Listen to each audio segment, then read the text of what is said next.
Assalamualaikum warahmatullahi wabarakatuh.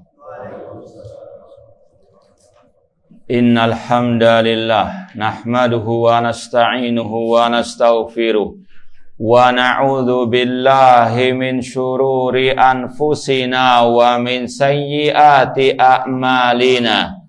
Man yahdihillahu fala mudhillalah wa man yudlil fala hadiyalah. Ashhadu an la ilaha illallah wahdahu la syarikalah wa ashhadu anna Muhammadan abduhu wa rasuluh. Ya ayyuhalladzina amanu taqullaha haqqa tuqatih wa la tamutunna illa wa antum muslimun. Ya ayyuhan nasu taqu rabbakumul ladzi khalaqakum min nafsin wahidah wa khalaqa minha zawjaha wa batha minhuma rijalan katsiran wa nisaa'a wattaqullaha alladzi tasaaluna bihi wal arham innallaha kana 'alaikum raqiba. Ya ayyuhalladzina amanu taqullaha wa qulu qawlan sadida yuslih lakum a'malakum wa yaghfir lakum dhunubakum wa may yuti'illaha wa rasulahu faqad faza fawzan 'azima.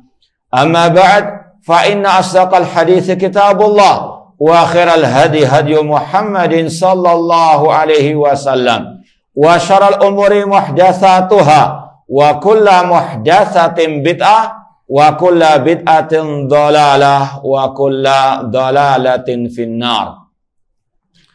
Ma'asal muslimin, ikhwani fillah wa akhwati, bapak-bapak, ibu-ibu, saudara-saudari rahimani wa rahimakumullah. Alhamdulillah, segala puji bagi Allah Subhanahu wa taala yang telah banyak memberikan kepada kita kenikmatan-kenikmatannya. Di antaranya kita bisa melaksanakan salat subuh berjamaah. Semoga Allah Subhanahu wa taala menerima semua amal ibadah kita. Ma'asal muslimin, ikhwani fillah wa akhwati rahimani wa rahimakumullah. Pada kesempatan yang berbahagia ini, marilah kita bersama-sama untuk memperbaharui iman kita kepada Allah Subhanahu wa taala. Dahulu para sahabat Rasul mengatakan kepada yang lainnya, ta'alau nu'min sa'atan. Kemarilah kita duduk sejenak untuk memperbaharui keimanan. Semoga Allah Subhanahu wa taala senantiasa menambahkan kepada kita keimanan, keyakinan, dan pemahaman yang benar tentang agama ini.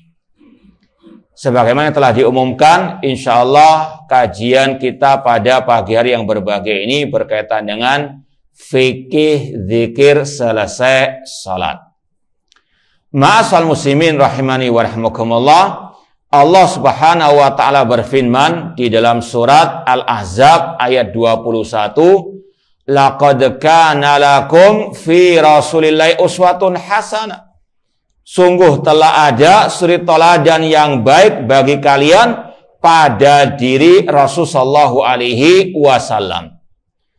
Kata Imam Ibnu Katsir rahimahullah dalam tafsirnya, hadhil ayah aslun kabirun fit ta'assi bi Rasul sallallahu alaihi wasallam fi aqwalihi wa af'alihi wa ahwalihi.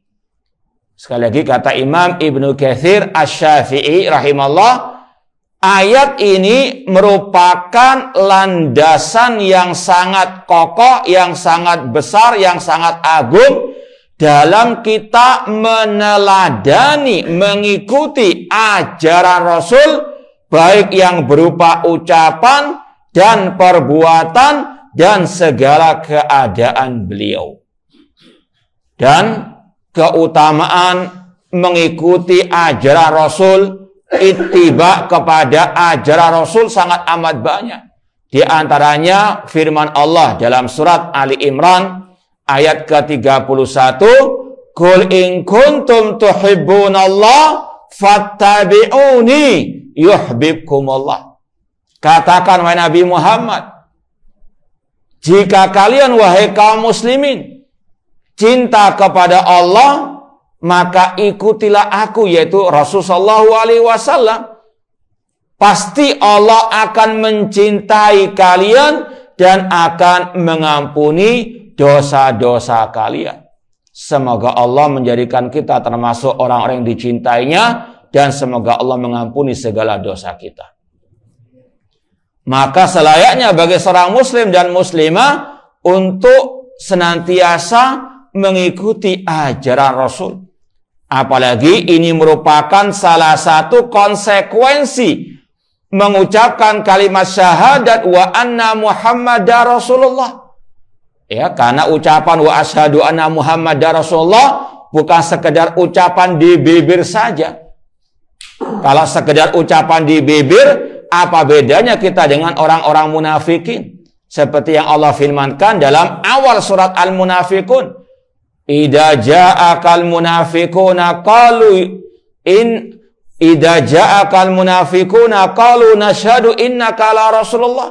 Apabila orang munafikin datang kepada Nabi Muhammad, mereka mengatakan, kami bersaksi engkau adalah utusan Allah. Tapi itu sekedar ucapan di bibir saja. Nggak ada keyakinan, nggak ada amal perbuatan. Maka seorang muslim muslimah sekali lagi dalam rangka melaksanakan konsekuensi asyhadu anna Muhammadar Rasulullah, mengikuti ajaran Rasulullah SAW, baik dalam masalah akidah, ibadah, diantaranya masalah zikir, ya, selesai salat. Apalagi hidupnya seorang muslim itu senantiasa berzikir kepada Allah. Allah mengatakan, ya ayyuhalladzina amanu dzkurullaha dzikran katsira. Wahai orang-orang beriman, banyaklah kalian berzikir kepada Allah Subhanahu wa taala. Dan karena zikir sekali lagi adalah salah satu bentuk ibadah kepada Allah, maka wajib untuk kita meneladani, mengikuti tuntunan Rasulullah SAW. Karena Rasul telah mengajarkan kepada kita berbagai macam bentuk zikir. Mulai kita bangun tidur sampai tidur lagi, ada semua zikir-zikir yang telah diajarkan oleh Rasul. Contoh, kita bangun tidur tadi, sudahkah baca zikir? Apa zikirnya? Alhamdulillahilladzi ahyana ba'da ma amatana wa ilaihin nusyur. Kita masuk toilet, ada zikirnya. Keluar toilet, ada zikirnya. Kita keluar rumah, ada zikirnya. Pergi ke masjid, ada zikirnya. Masuk masjid, ada zikirnya. Demikian pula selesai salat. Komplit semua ajaran Islam ini. Karena Allah telah berfirman, al-yauma akmaltu lakum dinakum. Pada hari ini telah aku sempurnakan bagi kalian agama kalian. Kata Imam Ibnu Katsir juga dalam tafsirnya, hadil ayat akbaru nikmatin ala hadil ummah. Ayat ini merupakan nikmat terbesar yang Allah berikan kepada umat ini. Haitsu akmala ta'ala lahum dinahum. Yaitu dengan Allah menyempurnakan bagi umat Islam agama mereka. Fala yahtajuna ila dinin ghaira dinihim. Mereka nggak butuh agama selain agama mereka, agama Islam yang telah diajarkan oleh Rasul. Wala ila nabiyyin ghaira nabiyihim. Mereka nggak butuh nabi selain nabi mereka, yaitu nabi kita Muhammad SAW. Fala halala illa ma ahallahu, wala harama illa ma harramahu, wala dina illa ma syara'ahu. Maka tidak ada yang halal kecuali yang dihalalkan oleh Rasul, dan tidak ada yang haram kecuali yang diharamkan oleh Rasul, wala dina illa ma syara', dan tidak ada ajaran agama selain yang diajarkan, disyariatkan oleh Rasulullah SAW. Sekali lagi, ini keyakinan seorang muslim muslimah. Islam yang telah dibawa, diajarkan oleh Rasul sudah komplit, sudah sempurna. Gak butuh lagi tambahan-tambahan. Kalau ada tambahan, kata Rasul, man amila amalan laisa alai amruna fahuwa raddun. Barang siapa yang mengamalkan suatu amal ibadah tidak sesuai dengan ajaranku, maka tertolak. Kalau antum sudah tahu misalnya gelas kalau sudah penuh air, misalnya sudah komplit, antum tuangkan air, diterima atau tidak air itu yang tambahannya itu? Keluar dia, meluber dia, nggak diterima. Itulah ajaran Islam sudah komplit. Kalau ada tambahannya di karang-karang sendiri ditolak. Itu kata Rasulullah, man amila amalan laisa alai amruna fahuwa raddun. Rasul SAW mengajarkan kepada kita salat mulai dari takbiratul ihram sampai salam. Dan Rasul mengatakan, sallu kama ra'aitumuni usolli. Salatlah kalian sebagaimana kalian melihat aku salat. Kita sekarang nggak bisa langsung melihat Rasul salat, namun sudah ada hadis-hadis tentang masalah tata cara salat ala Rasul SAW dalam Sahih Bukhari, Sahih Muslim, kitab-kitab hadis dan seterusnya. Komplit semuanya. Tinggal kita mempelajarinya dan kita mengamalkannya. Demikian pula masalah zikir selesai salat. Ada tuntunannya dari Rasul Sallallahu Alaihi Wasallam. Ini yang akan kita pelajari. Dan kata Imam Ibnu Qayyim rahimahullah ta'ala, anfa'u dzikri wa afdaluhu ma wata'al qalbul lisan. Zikir yang paling bermanfaat, zikir yang paling afdal adalah zikir yang diucapkan oleh lisan dan dipahami oleh hati. Bukan sekedar ucapan di bibir saja. Selayaknya untuk dia pahami apa isinya. Ya. Ini sekali lagi kata beliau, yang paling afdal, yang paling bermanfaat adalah zikir yang diucapkan oleh lisan, hati memahami. Wa kana minal adiyati nabawiyah, dan zikirnya itu ada tuntunannya dari Rasul SAW, kata beliau. Wa syahida qailuhum ma'aniyahu wa maqasidah, dan orang yang mengucapkan zikir tersebut paham apa makna yang terkandung dalam zikir yang dia ucapkan. Ini manfaatnya agar betul-betul kita tahu diantaranya apa yang kita baca. Karena naudzubillah min dzalik, terkadang ada zikir-zikir yang nggak dipahami, yang dikarang oleh orang lain, bukan karangan Nabi Shallallahu Alaihi Wasallam, mengandung unsur kesyirikan kepada Allah Subhanahu Wa Taala, meminta-minta kepada Rasulullah SAW. Bahkan sering kita mendengar, mungkin di mainan anak-anak kan ada kadang-kadang siar-siar, nasid-nasid atau zikir-zikir itu. Nggak taunya di situ ada unsur minta tolong kepada selain Allah, minta tolong kepada Nabi Muhammad Sallallahu Alaihi Wasallam. Ya Rasulullah aghithna, ya Rasulullah tolonglah kami. Boleh tidak minta tolong kepada Rasul? Rasul sudah meninggal dunia. Kita setiap hari, setiap salat mengikrarkan iyyaka na'budu wa iyyaka nasta'in. Ya Allah, hanya kepada Engkaulah kami beribadah, dan hanya kepada Engkaulah ya Allah kami mohon pertolongan. Rasul SAW sudah meninggal dunia. Beliau mengajarkan kepada kita, idza sa'alta fas'alillah wa idza sta'anta fasta'in billah. Jika engkau mohon, mohonlah kepada Allah. Jika engkau minta pertolongan, mintalah pertolongan kepada Allah Subhanahu wa taala. Maka sekali lagi selayaknya orang itu paham zikir tersebut. Yang penting pertama kali ini zikir ala Rasul, itu yang paling penting.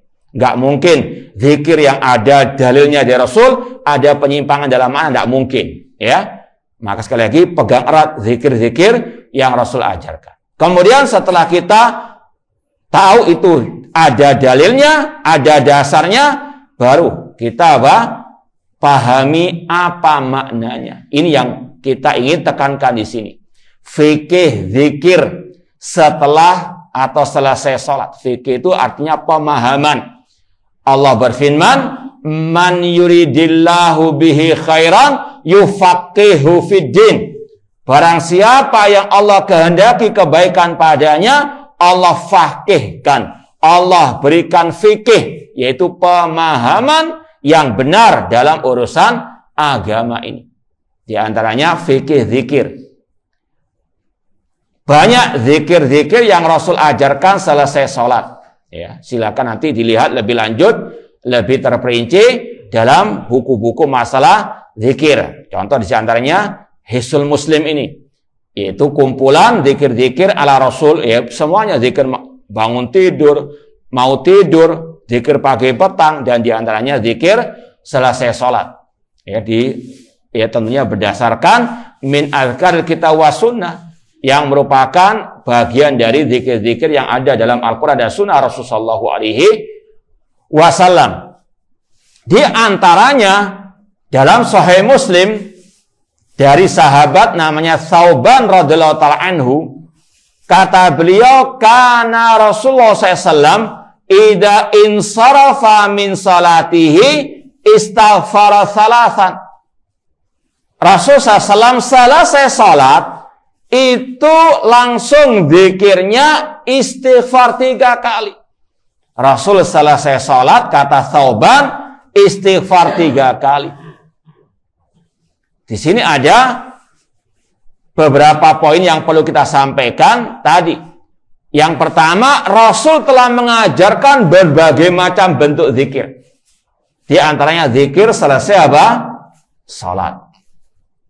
Yang kedua, di antara poin penting yang ingin kita sampaikan di sini, maka tidak boleh seseorang meminteri Rasulullah SAW.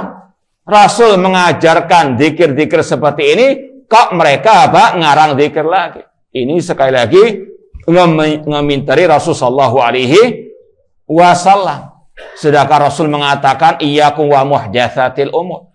Jauhkanlah diri kalian dari hal-hal yang baru dalam urusan agama, di antaranya masalah zikir. Jangan sampai mengatakan, kan ini di luar sholat. Ya, bukan hanya masalah sholat saja yang Rasul ajarkan. Demikian pula zikir selesai sholat, sebagaimana kata sahabat tadi. Sudah komplit Islam ini. Kewajiban kita ati Allah wa ati Rasul. Pegang erat ajar Rasul. Taati Allah, taati Rasul. Alaikum bisunnati. Pegang erat sunnahnya Rasul sallallahu alaihi wasallam. Kemudian kata Rasul tadi, tinggalkan ya hal-hal yang baru dalam urusan agama. Katanya cinta Rasul. Kok zikir ala Rasul ditinggalkan? Kok nggak memakai zikirnya Rasul sallallahu alaihi wasallam? Kenapa? Apa salah zikirnya Rasul? Naudzubillah min dzalik. Ya. Kalau kita sekali lagi mengaku umat Nabi Muhammad, mengaku cinta kepada Rasul, ini zikir ala Rasul. Hadisnya dalam Sahih Muslim. Ya. Karena Rasul SAW idza insarafa min salatihi istaghfara thalathan. Rasul dahulu selesai salat istighfar 3 kali. Sekali lagi, poin yang pertama, wajibnya kita berpegang teguh dengan ajaran Rasul. Yang kedua, jangan mengarang zikir yang baru selesai salat. Yang ketiga, Rasul mengajarkan istighfar selesai salat. Imam Al-Auza'i rahimahullah, dari ulama salaf, pernah ditanya bagaimana istighfar tersebut. Maka beliau mengatakan istighfar adalah astaghfirullah, astaghfirullah, astaghfirullah. Ya Allah, ampuni aku, ya Allah ampuni aku, ya Allah ampuni aku. Kata para ulama, apa hikmah dibalik istighfar selesai sholat? Karena secara umum namanya istighfar itu minta ampun selesai orang itu apa? Berbuat dosa. Sebagaimana firman Allah dalam surat Ali Imran ayat 130-an, Allah mengatakan, walladzina idza fa'alu fahishatan aw dzalamu anfusahum dzakarullah wastaghfaru lidzunubihim. Orang-orang yang bertakwa apabila mereka melakukan perbuatan yang keji, mendolimi diri mereka, mereka langsung ingat kepada Allah dan istighfar, mohon ampun kepada Allah atas dosa-dosa mereka. Secara umum demikian, istighfar itu selesai apa? Berbuat kesalahan, maksiat, dosa. Tapi ini istighfar kok selesai sholat? Apa hikmahnya? Ya. Kata para ulama, di antaranya untuk memerangi perasaan ujub sombong dalam diri kita. Jangan sampai selesai sholat, wah sudah kayak penghuni surga. Kayak apa? Sudah betul-betul di atas ya angin istilahnya. Betul-betul sudah memegang kunci surga. Atau mengatakan pasti salat saya diterima oleh Allah Subhanahu wa taala. Nggak ada jaminan. Ya. Ini diantaranya makna yang tersirat dari istighfar selesai sholat. Tetap harus apa? Merasa kurang. Harus merasa sholat kita ini masih banyak kekurangannya. Entah dari sisi keikhlasannya, entah dari sisi itibaknya kepada ajaran Rasulullah SAW. Ya. Siapa yang bisa apa? Istilahnya memastikan hatinya ikhlas karena Allah Subhanahu wa taala 100%. Mungkin dari rumah iya, namun mungkin di masjid beda. Ya, ada saja gangguan niat tersebut. Makanya kata Sufyan bin Uyainah atau Sufyan Ats-Tsauri rahimahullah, ma alastu syai'an asad alayya min niyati. Tidak ada yang lebih berat aku obati dalam diriku selain masalah niatku. Karena terus berubah-ubah. Makanya para ulama menulis hadis innamal a'malu binniyat di awal-awal kitab mereka. Untuk apa? Agar kita senantiasa terus mengoreksi niat. Untuk apa kita ibadah itu? Apakah untuk Allah, untuk selain Allah, atau yang lainnya, dan seterusnya. Maka harus kita merasa selesai sholat masih banyak kekurangan. Entah dari sisi keikhlasan atau dari sisi ittiba, mengikuti ajaran Rasulullah SAW. Coba kita introspeksi diri kita. Jangankan masalah prakteknya, teorinya saja. Sudahkah kita menguasai? Mau dicoba? Hah? Dikasih soal ujian gitu? Hah? Berani jawab? Hah? Atau kalau sering yang kita tanyakan, coba introspeksi diri kita masing-masing. Sudahkah kita mempelajari sifat salat Nabi secara baik dan benar, dari takbir sampai salam? Sudah pernah? Ada yang khatam kitab misalnya. Dalam Sahih Bukhari misalnya ada kitabus shalah. Sudahkah kita mempelajari hadis-hadis tersebut? Dari teori saja apa? Kita masih belum menguasai. Gimana prakteknya? Bahkan kalaupun sudah pernah membaca, belum tentu prakteknya apa? Benar. Bahkan dulu ada kisah salah satu murid Syekh Albani rahimahullah. Ini masalah praktek menggerakkan jari ketika tasyahud. Ya. Beliau, muridnya Syekh Albani itu membaca dalam kitab Sirah Salat Nabi, ada hadis Rasul ketika tasyahud menggerakkan apa? Ya, jari telunjuk beliau. Dipraktekkan ya, dengan keras betul. Di sampingnya ada Syekh Albani rahimahullah. Selesai salat ditanya oleh Syekh Albani, "Dari mana kamu praktek seperti ini?" "Dari kitab antum ya Syekh." Kata Syekh Albani, bukan begitu caranya, dengan keras. Tapi dengan apa? Ya. Artinya apa? Sudah baca hadisnya, padahal ini istilahnya bukan seperti kita ya, istilahnya orang awam. Ini ya sudah kaliber hampir ulama besar juga sebetulnya. Masih apa? Kurang ya memahami, kurang tepat memahami hadis yang dibawakan oleh Syekh Albani dalam kitabnya Sifat Salat Nabi. Apalagi kita. Nantinya sekali lagi harus betul-betul kita masih merasa kurang. Makanya istighfar selesai sholat. Astagfirullah, astagfirullah, astagfirullah. Karena apa? Ada banyak kekurangan dalam sholat kita. Baik dari segi niatnya, dari segi ittiba kepada ajaran Rasulullah SAW. Makanya ini juga bukan hanya masalah sholat. Masalah semua ibadah yang kita lakukan. Jangan pernah merasa pasti. 100% benar. Pasti. diterima oleh Allah. Tidak ada. Ya, maka istilah para ulama harus ada ar-raja wal khauf. Sebagaimana dalam banyak ayat ketika Allah memuji orang-orang beriman, ketika mereka beribadah ada rasa ar-raja wal khauf. Allah berfirman, tatajafa qulubuhum anil madaji'i yad'una rabbahum khaufan wa tama'a. Lambung-lambung orang beriman jauh dari tempat tidur mereka. Mereka salat tahajud, salat malam. Mereka berdoa kepada Rabb mereka khaufan wa tama'a.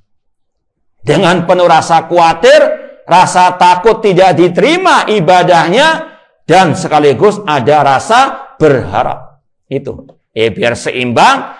Ada rasa khawatir tidak diterima, namun di sisi lain tetap berharap semoga amal ibadahnya diterima. Allah juga berfirman dalam surat Al-Mu'minun, walladzina yu'tuna ma atau wa qulubuhum wajilah. Dan orang-orang yang telah memberikan harta mereka, hati mereka merasa takut, merasa khawatir. Aisyah radhiyallahu anha ummul mukminin pernah bertanya kepada Rasulullah, "Ya Rasulullah, apakah orang-orang yang dikatakan dalam ayat tadi yang hatinya takut adalah orang-orang yang mereka berzina, mereka minum khamar?" Kata Rasulullah, "Ya Ibnata Siddiq, bukan wahai Aisyah, putrinya Abu Bakar As-Siddiq, walakinnahum yusallun wa yasumun wa yatasaddaqun walakinnahum yakhafun alla tuqbala a'maluhum."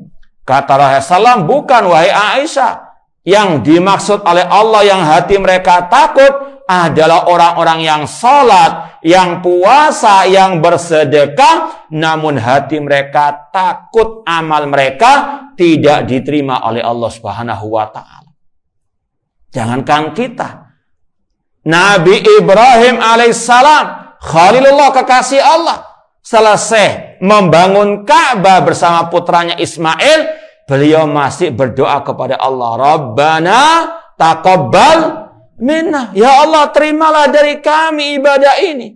Ini kekasihnya Allah. Ini adalah Nabi Ibrahim alaihissalam. Masih apa berharap? Maka sekali lagi harus ada perasaan tadi. Selesai ibadah harus ada rasa apa tadi? Atau ketika ibadah tadi juga terus harus ada rasa al-khauf war raja. Jangan pernah merasa apa? Pasti diterima, pasti saya megang kunci surga dan seterusnya. Tidak ada. Tidak ada jaminan. Makanya Rasul mengajarkan istighfar. Astagfirullah, astagfirullah, astagfirullah.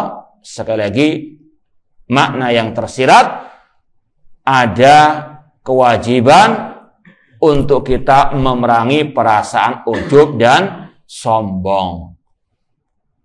Ma'asal muslimin rahimani wa rahimakumullah, banyak sekali manfaat istighfar. Ya. Di antaranya kata para ulama, ya, ketika ada kisah dari Al-Hasan Al-Basri rahimahullah, bahwasanya ada 3 pasien beliau atau 3 orang yang lagi curhat kepada beliau. Yang pertama mengeluhkan tentang paceklik yang menimpa tempat tinggal mereka. Orang yang kedua datang mengeluhkan tentang masalah tidak punya anak. Yang ketiga datang mengeluhkan tentang kemiskinan yang dia alami. Al-Hasan Al-Basri, ulama tabi'in, memberi satu resep saja. Istaghfirillah. Mohonlah ampun kepada Allah. Kata sebagian murid beliau, wahai Al-Hasan Al-Basri, wahai imam, 3 orang datang dengan 3 problematika mereka masing-masing, kok resepnya jawabannya cuma 1, istighfar. Kata Al-Hasan Al-Basri, hada laysa min indi. Jawaban ini bukan karanganku, bukan hasil renungan pikiranku.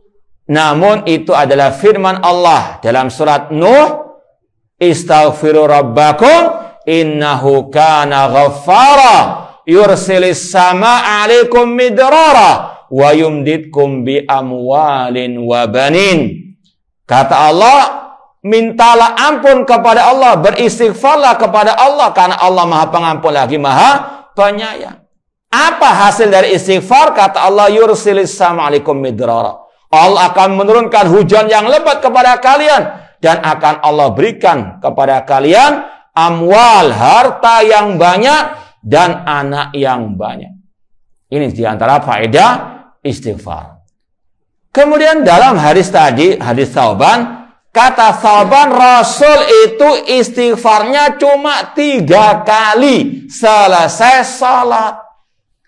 Ini yang dikatakan oleh para ulama dengan istilah zikir mutlak dan zikir muqayyad. Atau kalau tadi istilahnya zikir muqayyad. Zikir ada 2 macam kata ulama. Zikir yang mutlak seperti istighfar.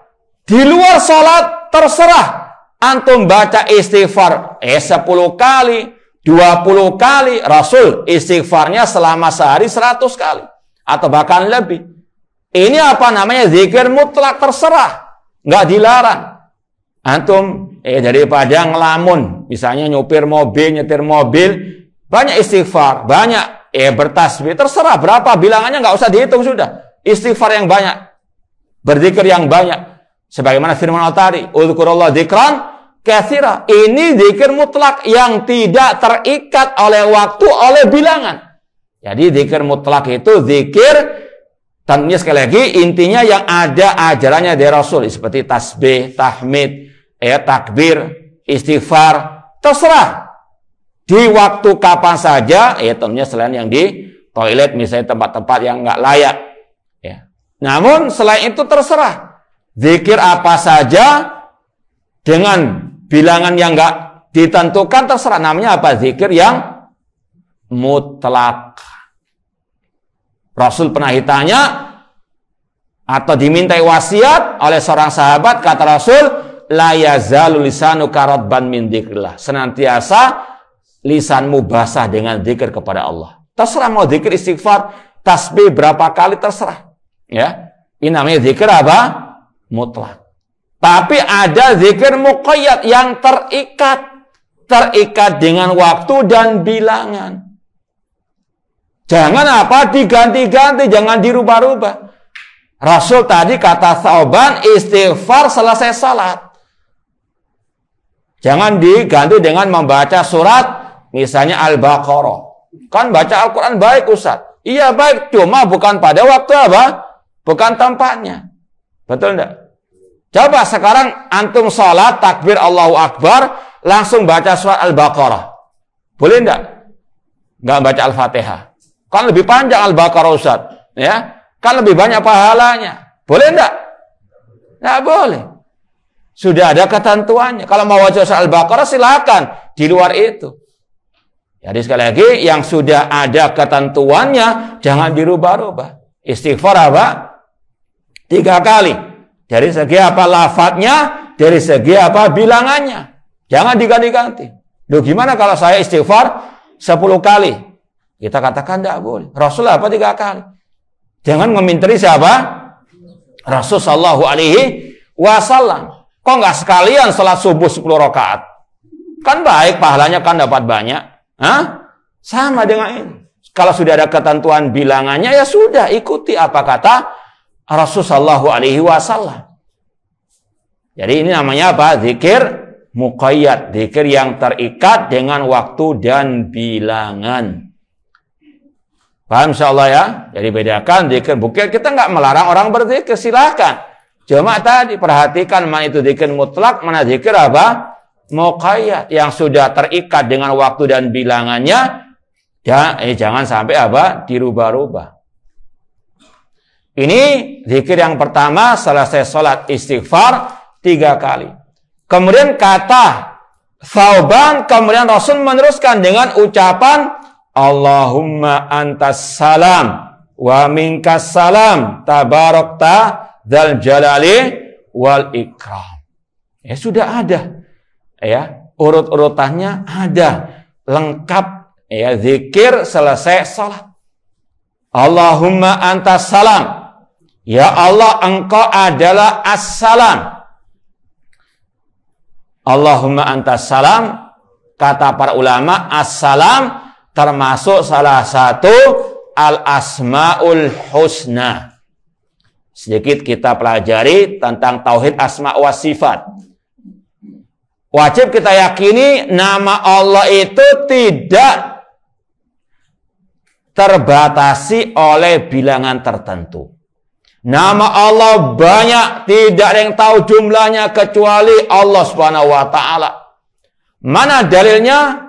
Hadis yang sahih, Rasul SAW bersabda atau ketika berdoa bertawasul kepada Allah dengan nama-namanya, mengatakan Allahumma inni as'aluka bikulli ismin huwalak sammaita bihi nafsak au anzaltahu fi kitabik au 'allamtahu ahadan min khalqik au ista'tharta bi fi ilmil ghaibi indak.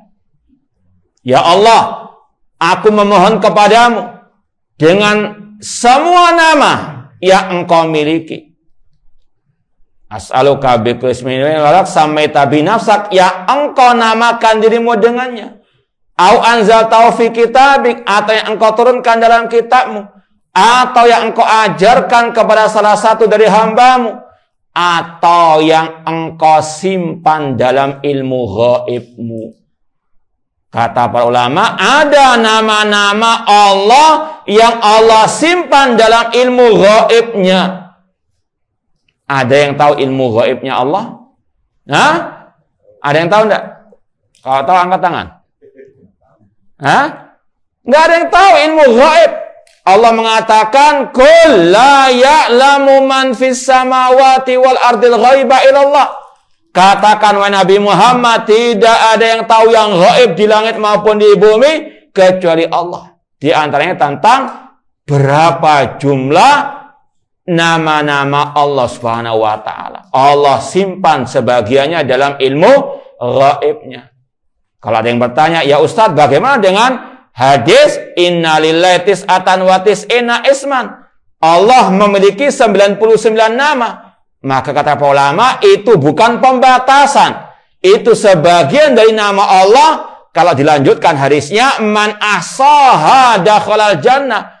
Barang siapa yang ahsaha, itu diantaranya menjadikan itu sebagai zikirnya, dan dia ataupun dia memahami isinya, menghafalkannya, dan dia memahami isi dan mengamalkan konsekuensinya. Jadi 99 nama dalam hadis itu Allah siapkan bagi yang mau ahsaha. Yaitu tadi, menghafalkannya, memahami maknanya, dan melaksanakan konsekuensinya. Maka jaminannya surga Allah. Ini kalau ungkapan lainnya mirip dengan sabda Rasul tadi, saya memiliki uang 1 juta yang saya sediakan untuk sedekah di masjid. Apakah orang itu hanya punya uang 1 juta saja? Hah? Tidak. Karena apa? Dia katakan yang dia sediakan untuk sedekah di masjid. Untuk fuqara lain lagi dia. Untuk nafkah anak dan istrinya punya uang sendiri dia. Ini sama dengan ungkapan Rasul tadi, kata ulama, Allah memiliki 99 nama yang barang siapa ahsaha. Ini tidak menafikan Allah punya nama-nama yang lain. Sekali lagi, nama Allah Asmaul Husna tidak terbatas hanya 99 saja. Tidak ada yang tahu berapanya kecuali Allah Subhanahu wa taala. Kemudian Allah mengatakan, walillahil asmaul husna fad'uhu biha. Allah memiliki nama-nama yang baik, maka berdoalah dengan menyebut nama-nama Allah tersebut. Di antara nama Allah adalah As-Salam. Allahumma anta as-salam.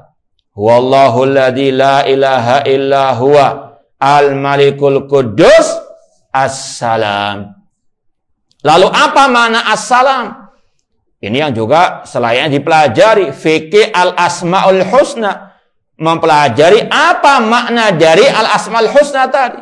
Makanya tadi kata ulama, Allah memiliki 99 nama, barang siapa yang ahsaha, kata Rasul. Di antara mana ahsaha, memahami apa makna Asmaul Husna tersebut. Contoh, nama Allah itu sendiri. Ada yang tahu apa maknanya? Setiap hari kita menyebut nama ini. Ya Allah.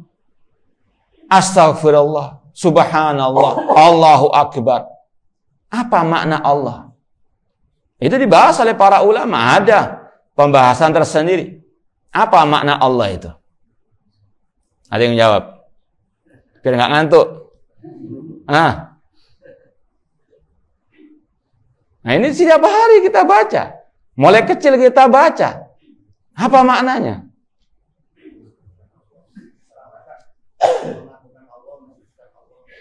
Enggak, nama Allah itu loh, apa artinya?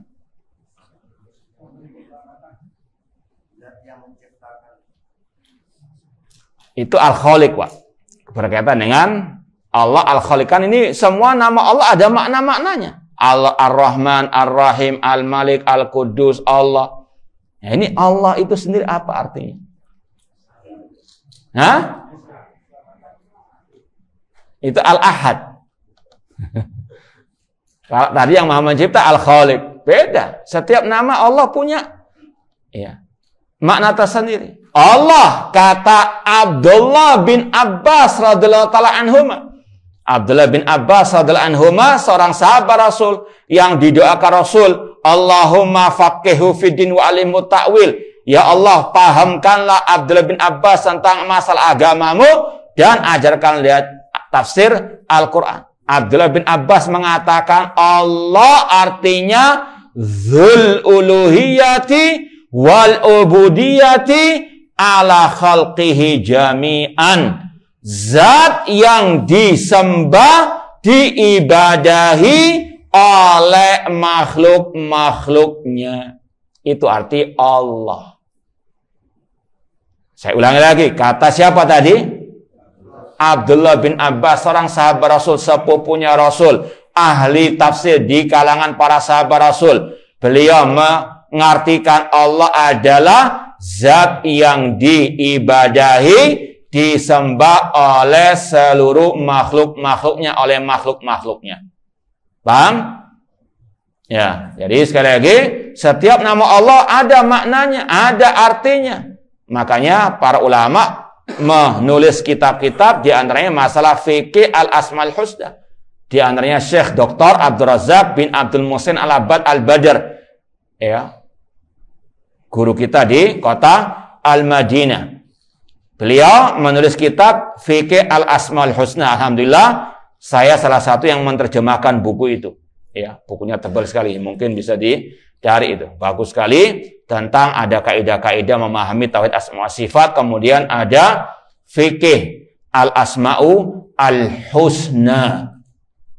Jadi fikih asmaul atau asmaul husna itu bukan untuk jimat.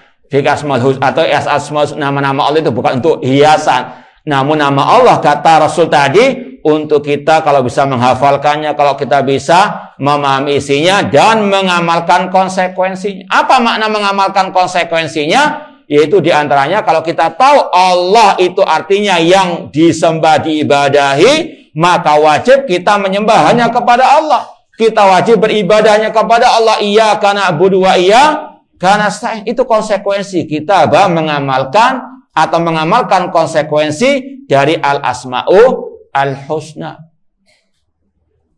Dan diantaranya as-salam. Allahumma antas salam. Ya Allah, engkau adalah as-salam. Apa arti as-salam? Kata para ulama, yaitu zat al-munazzah an kulli aibin wa afatin wa naqsin. Zat yang tersucikan dari segala kekurangan, dari segala aib dan segala hal-hal yang jelek. Dan juga kata para ulama, munazzahun an kulli syarikin wa andadin. Zat yang tersucikan dari segala sekutu-sekutu dan tandingan-tandingan. Jadi kalau kita membaca Allahumma antas salam, wajib untuk kita pahami dalam hati Allah zat yang maha sempurna, tidak ada kekurangan dalam zatnya, sifatnya, nama-namanya, perbuatannya, semua sempurna. Itulah makna dari al-asmaul husna. Kita sering mendengar istilah itu, menyebut nama itu al-asmaul husna. Apa sih arti al-asmaul husna itu? Kalau antum ditanya apa artinya? Dan kenapa dinamakan al-asmaul husna? Yo, nama kok sifat. Al-asmaul husna, nama-nama yang paling indah, yang paling baik. Kenapa kok dinamakan al-asmaul husna? Baru jawabannya tadi. Karena semua nama Allah mengandung sifat yang sempurna. Allah punya nama Ar-Rahman, sifatnya Ar-Rahmatu. Ar-Rahman, nama Allah yang paling indah itu dikarenakan mengandung sifat rahmah yang sempurna, yang tidak ada kekurangannya. Allah namanya Al-Alim, yang maha mengetahui. Kenapa nama Allah Al-Alim termasuk Al-Asmaul Husna? Karena dia mengandung sifat Al-Ilmu, yang mana ilmunya Allah yang sempurna, nggak ada kekurangannya. Ilmunya Allah luas, ilmunya Allah azaliyun wa abadiyun. Ilmunya Allah tidak didahului oleh ketidaktahuan dan tidak akan diiringi oleh kelupaan. Ya. Sedangkan ilmunya manusia penuh dengan kekurangan. Dulunya nggak tahu, setelah tahu lupa. Betul enggak? Mau dites? Itu ilmunya manusia penuh kekurangan. Ilmunya Allah tidak. Ya, sekali lagi, itu diantara makna al-asmaul husna. Nama-nama yang paling indah karena mengandung sifat-sifat yang maha sempurna, tidak ada kekurangannya. Allahumma antas salam. Allah adalah as-salam, yang selamat dari segala kekurangan, dari segala aib, dan dari segala sekutu-sekutu. Maka kalau kita sudah paham oleh itu as-salam, di antara konsekuensinya, jangan sampai menyekutukan Allah. Karena Allah as-salam. Nggak ada sekutu bagi Allah. Dan jangan sampai naudzubillah min dzalik melecehkan Allah Subhanahu wa taala. Ada sebagian orang yang naudzubillah min dzalik suudzon kepada Allah Subhanahu wa taala. Ketika ditimpa musibah kemudian apa? Mengatakan Allah zalim, naudzubillah min dzalik, atau menuduh ada syariat Allah yang zalim. Ini mendolimi perempuan, naudzubillah min dzalik. Sekali lagi, ini tidak sesuai dengan zikirnya Allahumma anta as-salam. Kemudian wa minka as-salam, dan darimu ya Allah keselamatan. Maka kewajiban kita meyakini keselamatan itu hanya dari Allah fi dunya wal akhirah. Kalau misalnya kita alhamdulillah diselamatkan dari suatu musibah, harus kita yakini Allah yang menyelamatkan kita. Allah mengatakan wa iyyam saskallahu bidurrin fala kashifa lahu illa huwa. Apabila Allah menimpakan suatu musibah, tidak ada yang bisa mengentasnya kecuali Allah. Ini harus kita yakini. Allah antas salam wa minka as-salam, dan darimu ya Allah as-salam, keselamatan. Maka setelah kita punya keyakinan seperti itu, maka hanya kita minta keselamatan kepada Allah Subhanahu wa taala. Entah fid dunya ataupun fil akhirah. Minta semuanya kepada Allah, minta syafaat, minta kepada Allah. Jangan minta kepada Rasul sallallahu alaihi wasallam. Minta kepada Allah. Iyyaka na'budu wa iyyaka nasta'in. Allahumma antas salam wa minka as-salam. Tabarakta dzal jalali wal ikram. Tabarakta artinya ta'alai, ta'azamta. Engkau yang maha tinggi ya Allah. Dan Ahlussunnah meyakini Allah zatnya tinggi di atas, al-arsy tinggi di atas langit. Tabarakta dzal jalali wal ikram, yang memiliki kemuliaan dan kebesaran. Ma'asal muslimin rahimani wa rahimakumullah.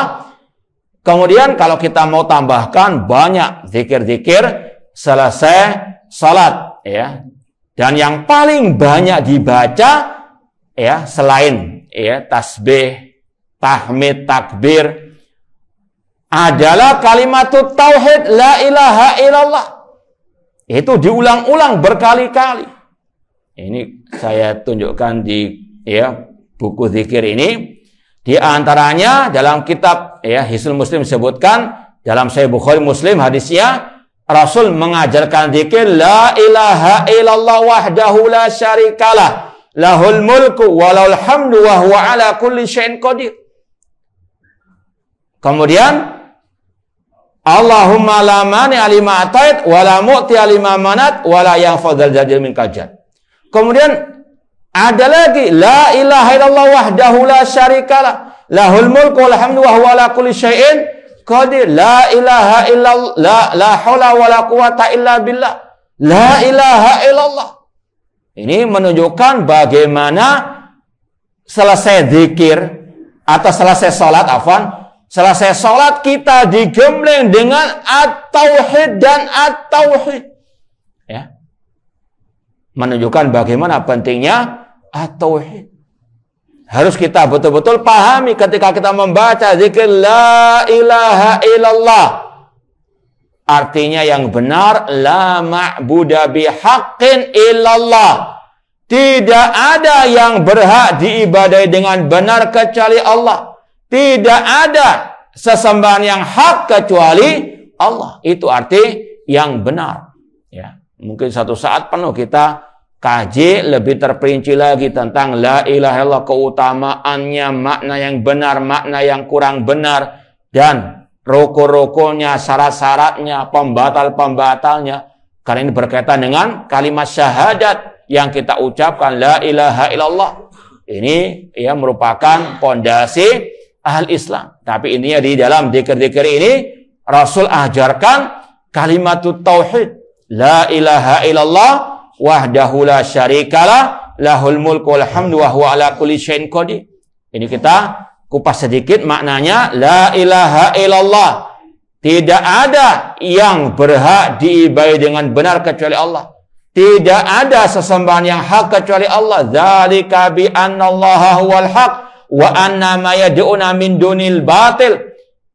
Sesungguhnya tidak ada sesembahan yang hak kecuali Allah. La dzalika bi annallaha wal haq. Sesungguhnya Allah lah satu-satunya sesembahan yang hak. Selain Allah adalah sesembahan yang batil. Itu makna la ilaha illallah. Kemudian ditegaskan lagi dengan kata-kata wahdahu. Wahdahu la syarikalah, itu penegasan. Tidak ada sesembahan yang hak kecuali Allah saja. Wahdah itu kalau terjemahan tadi hanya Allah saja semata. Itu untuk menegaskan tentang al-isbat, penetapan hanya Allah saja. Kemudian la syarikalah, tidak ada sekutu bagi Allah. Itu penegasan tentang la ilaha. Jadi la ilaha illallah ada dua bagiannya, dua rukunnya. La ilaha, tidak ada sesembahan yang hak. Ya, itu maknanya sama dengan la syarikalah. Paham ya? Jadi kata-kata la ilaha illallah wahdahu la syarikalah, itu masih ada kaitan. La ilaha illallah ada dua bagiannya. La ilaha, tidak ada sembahan yang hak. Itu sama dengan la syarika, penafian, menafikan semua sesembahan selain Allah. Illallah itu sama dengan makna wahdahu. Hanya Allah yang berhak untuk disembah, diibadahi. Itu kalau kita baca zikir la ilallah, pahami itu. La ilaha illallah, tidak ada sembahan yang hak kecuali Allah. Wahdahu, itu maknanya sama dengan illallah. Hanya Allah saja yang berhak disembah. La syarikalah, tidak ada yang berhak disembah kecuali Allah. Tidak ada sekutu bagi Allah dalam ibadah. Lahul mulku walal hamdu, bagi Allah kekuasaan dan segala puji bagi Allah Subhanahu wa taala. Ini ada bentuk tauhid ar-rububiyah. Lahul mulku, kekuasaan ini semuanya milik Allah, maka hanya Allah yang berhak untuk diibadahi. Walal hamdu, dan segala puji bagi Allah. Kita memuji Allah. Alhamdulillah bagian daripada ibadah tauhid al-uluhiyah. Wa huwa ala kulli syai'in qadir, dan Allah Maha Kuasa atas segala sesuatu. Qadir termasuk nama Allah. Jadi dalam zikir ini ada bentuk tauhid rububiyah, tauhid uluhiyah, tauhid asma wa sifat. Komplit. Ya, ini yang harus kita betul-betul pahami. Ketika kita berzikir, itu di antara fungsinya menanamkan tauhid, mengokohkan tauhid dalam diri kita kepada Allah Subhanahu wa taala. Kemudian ditegaskan lagi, Allahumma la mani'a lima atait. Ya Allah, tidak ada yang bisa mencegah apa yang Engkau beri. Ini kalau kita betul-betul pahami, bukan sekedar ucapan lisan, insya Allah banyak manfaatnya dalam diri kita, mempengaruhi ya perjalanan hidup kita di dunia ini. Allahumma la mani'a lima atait. Ya Allah, tidak ada yang bisa mencegah apa yang Engkau beri. Artinya kalau sudah Allah takdirkan kita diberi sesuatu, meskipun seluruh dunia menghalangi, nggak akan mungkin bisa. Ini kalau sudah tertanam keyakinan seperti ini, luar biasa. Tenang hati kita. Meskipun istilahnya ya namanya hidup di dunia nggak ada namanya semua orang pro sama kita, nggak ada. Jangankan kita, Nabi saja ada yang memusuhi. Ya, maka jangan pernah takut. Ya, tawakal, serahkan semuanya kepada Allah. Kalau sudah Allah takdirkan kita mendapatkan sesuatu, nggak akan ada yang bisa mencegah. Ini sama dengan hadis Abdullah bin Abbas radhiyallahu anhuma, wa'lam annal ummata law istama'at ala an yanfa'uka bisyai'in lam yanfa'uka illa bisyai'in qad kataballahu laka. Ketahuilah, seandainya seluruh umat manusia berkumpul memberikan manfaat kepadamu, mereka tidak akan mungkin bisa memberikan manfaat kepadamu kecuali dengan apa yang Allah takdirkan untukmu. Walau istama'u ala an yaduruka bisyai'in lam yaduruka illa bisyai'in qad kataballahu alaik. Seandainya mereka bersengkongkol untuk mencelakakan dirimu, tidak akan mungkin mereka mencelakakan dirimu kecuali dengan apa yang Allah takdirkan atasmu. Hati seorang hamba bergantung hanya kepada Allah. Allahumma la mani'a lima atait wa la mu'tiya lima mat. Ya Allah, tidak ada yang bisa memberi apa yang engkau cegah. Dan itu juga membersihkan insya Allah hati kita dari hasad, iri, dan dengki. Kalau sudah Allah takdirkan, meskipun mereka semuanya bersengkongkol karena iri dan dengki, nggak akan mungkin bisa terkena. Ya, dan kita juga wajib membersihkan dari rasa hasad dan iri dan dengki. Min syarri hasidin ida hasad. Karena hasad sangat luar biasa bahayanya. Wala yanfa'u dzal jaddi minkal jadd, dan tidak bermanfaat di sisi Allah kekayaan harta orang yang kaya. Allah berfirman, la yanfa'u malun wala banun illa man atallah biqalbin salim. Tidak bermanfaat harta dan anak keturunan di hari kiamat. Ya, semoga Allah Subhanahu wa taala menyelamatkan kita di dunia wal akhirah. Ya, ini yang mungkin bisa kita sampaikan pada kesempatan yang berbahagia ini. Kalau mungkin ada yang mau ditanyakan, silahkan. Yang belakang dulu. Ya, silakan, Pak. Salam.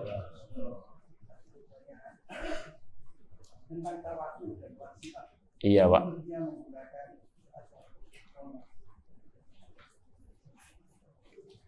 Pertanyaannya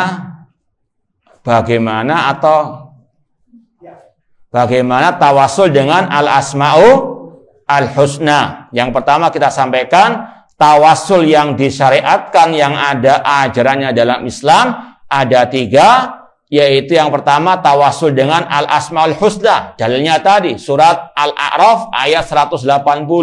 Walillahil asma'ul husna fad'uhu biha.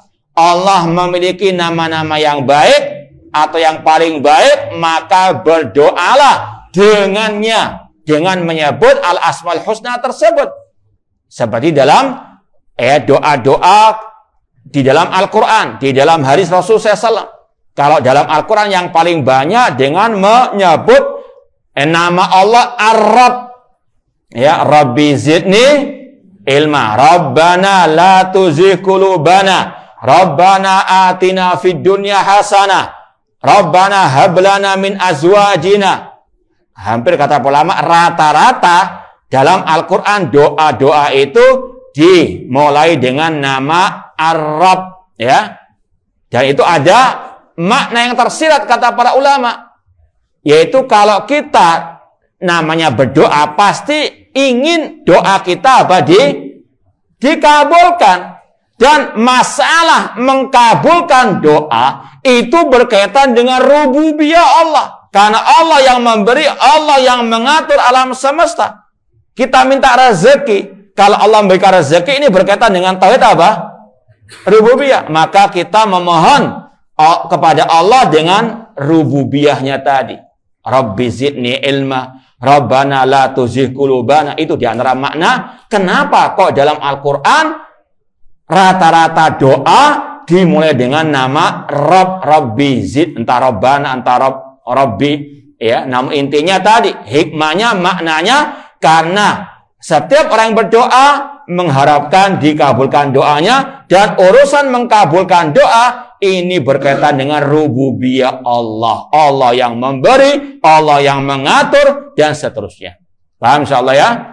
Nah, yang kedua, tawasul dengan doa orang yang soleh, yang masih hidup, yang bisa kita komunikasi langsung dengannya. Entah langsung atau dengan lewat alat telekomunikasi. Ya fulan, ya ustadz, doakan saya dalam keadaan seperti ini. Tidak ada masalah selama apa? Orangnya masih hidup dan dia termasuk orang yang soleh. Kemudian yang ketiga, tawasul dengan amal soleh yang kita lakukan. Ya Allah, setiap hari saya berbakti kepada orang tua saya. Setiap hari ya Allah, saya memberikan sedekah kepada fuqara wal masakin, maka tolonglah sembuhkan penyakit saya. Ini termasuk tawasul dengan amal soleh yang dia lakukan. Adapun yang berkaitan dengan tawasul dengan nama Allah, yang pertama ada nama-nama Allah yang istilahnya mengandung banyak sifat universal istilahnya. Seperti nama Al-Hayyu Al-Qayyum, Allah Maha Hidup, Maha berdiri sendiri. Bahkan kata sebagian para ulama berdasarkan sabda Rasul, ini dua nama yang merupakan induk dari Al-Asmaul Husna, yang kalau kita menyebutnya ketika doa akan dikabulkan doa kita oleh Allah Subhanahu wa taala. Atau memakai nama Allah itu sendiri, ya, atau memakai nama tadi Rabb, ya. Atau kalau memungkinkan juga kita sesuaikan antara permohonan dengan nama Allah. Kita minta rezeki, sebut nama Allah Ar-Razzaq. Ya Razzaq urzuqni. Ini kalau yang paham ya. Ya, kalau makanya perlunya apa? Belajar Asmaul Husna dulu. Apa maknanya? Karena bisa menyesuaikan. Kalau bisa, kalau nggak bisa tadi memakai Al-Hayyu Al-Qayyum, ya Allah, ya Rabb. Namun kalau bisa tadi mencocokkan dengan permintaan. Minta ilmu, menyebut nama apa? Ya Alim, alimni. Minta rahmat Allah pakai nama Ya Rahman, Ya Rahim, irhamni. Kata ulama jangan sampai kebalik. Misalnya minta rahmat tapi pakai nama Allah ya Jabbar, Ya Mutakabbir. Ya Allah atau Ya Jabbar, wahai zat yang maha perkasa, Al-Mutakabbir, rahmati aku. Enggak connect. Paham ya? Ya. Misalnya lagi, ya Allah, ya binasakan orang-orang yang kafir yang dolim itu. Pakai nama Ya Rahman. Ya Rahman, ahlikum, nggak cocok. Wahai zat yang maha penyayang, binasakanlah orang-orang tersebut. Nggak konek, paham ya? Iya. Wallahu ta'ala alam. Yang lain, silakan Pak. Iya, ya Razzaq. Rezeki kan bagian daripada jodoh. Masih mau minta, Pak? Nggak apa-apa, namanya minta, masa nggak boleh? Iya, silakan. Nah. Kemudian, apakah Rasulullah itu juga pernah mencontohi setelah itu, kemudian berdoa dengan mengatakan yang pertama. Iya. Yang kedua, untuk sholat 2 rakaat, apakah yang dicontohkan Rasulullah itu duduknya itu iftiros atau seperti rakaat awal, tahiyat awal, apa duduknya itu tawarruk seperti tahiyat akhir? Iya. Yang pertama berkaitan dengan masalah doa atau zikir selesai sholat. Apa tadi pertanyaannya, Pak? Setelah selesai zikir mengangkat tangan. Wallahu alam, yang saya tahu tidak ada Rasul sering atau menjadikannya sebagai rutinitas. Namun sebagian ulama mengatakan kalau sekali-kali tidak ada masalah. Artinya termasuk dalam kategori doa yang mutlak. Cuma untuk mengkhususkan selesai salam, angkat tangan, tidak ada tuntunannya dari Rasulullah SAW. Masih banyak waktu-waktu yang lain yang mustajab. Mau antara adzan dan qomat. Rasulullah SAW mengatakan la yuraddu du'a bainal adzanain. Tidak ditolak doa antara adzan dan iqamat. Ketika kita sujud, kata Rasul, aqrab ma yakunul abdu min rabbi wa huwa sajid. Sedekat-dekatnya hamba dengan Rabbnya ketika dia sujud, fa'aktsir minad du'a, perbanyaklah dari apa? Doa. Cuma terkadang kita ini agak aneh. Ini ada anjurannya. Ini sudah ditentukan yang mustajab. Kok cari yang nggak ada dalilnya? Itu yang aneh. Padahal kita mohon apa? Yang doa pada waktu yang mustajab. Ini doa-doa atau waktu-waktu yang mustajab. Kenapa kok nggak kita gunakan kesempatan di waktu itu? Cari waktu yang lain. Wallahu ta'ala alam. Yang kedua tadi, masalah sholat sunnah, duduk atau tasyahud itu bagaimana? Kata para ulama, seperti yang pernah kita dengar dari Syekh Abdul Muhsin Al-Abbad Al-Badr, ahli hadis kota Madinah, kata beliau memang dalam duduk tasyahud itu ada khilaf di antara para ulama. Ini masalah ijtihadi. Ada yang mengatakan secara mutlak, secara mutlak tawarruk, secara mutlak iftirash. Cuma yang wallah ar-rajih yang lebih tepat, yang lebih benar, kalau 2 rakaat itu duduk iftirash seperti ketika tasyahud awal. Seperti itu. Wallahu alam. Cuma ini masalah ikhtilaf ijtihadi yang kita harus lapang dada. Wallahu alam. Nah, ada yang lain atau mungkin ibu-ibu ada pertanyaan? Entah lewat kertas atau mungkin langsung terserah. Kalau bisa lewat kertas lebih bagus. Itu yang Bapak silakan. Kalau nggak ada, kita tutup. Iya, silakan Pak. Boleh? Tanya lagi. Oh, boleh. Iya, silakan Pak. Gimana Pak?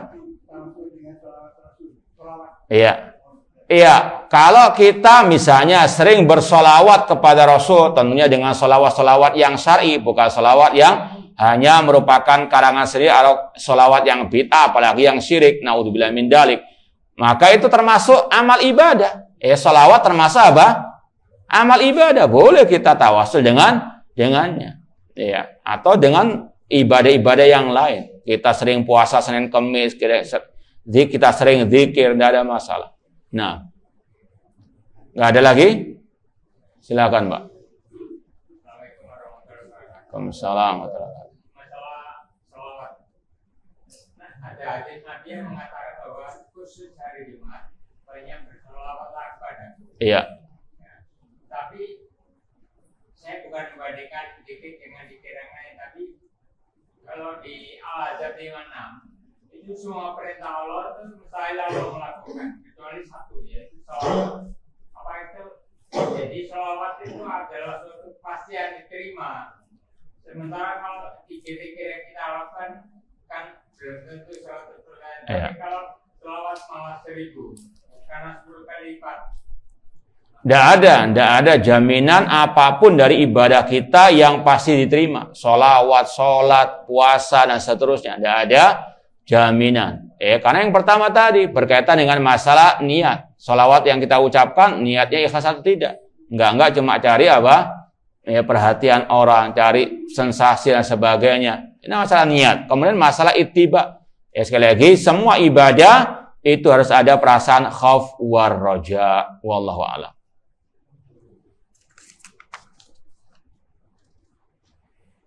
Ya, silakan.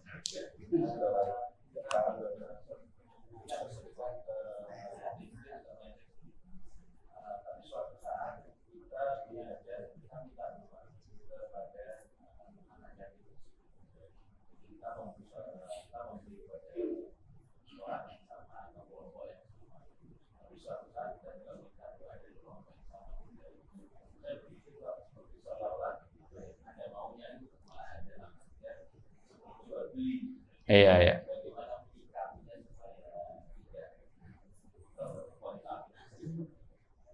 Iya, sebetulnya tadi yang dikatakan oleh para ulama, salah satu tawasul yang masyru', tawasul kepada orang yang soleh, yang masih hidup, yang ada di hadapan kita, yang kita bisa komunikasi dengannya.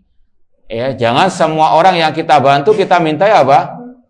Doanya. Kita pilih orang-orang yang apa? Tadi yang spesial, yang kita secara dohirnya kita nggak tahu batin orang kan.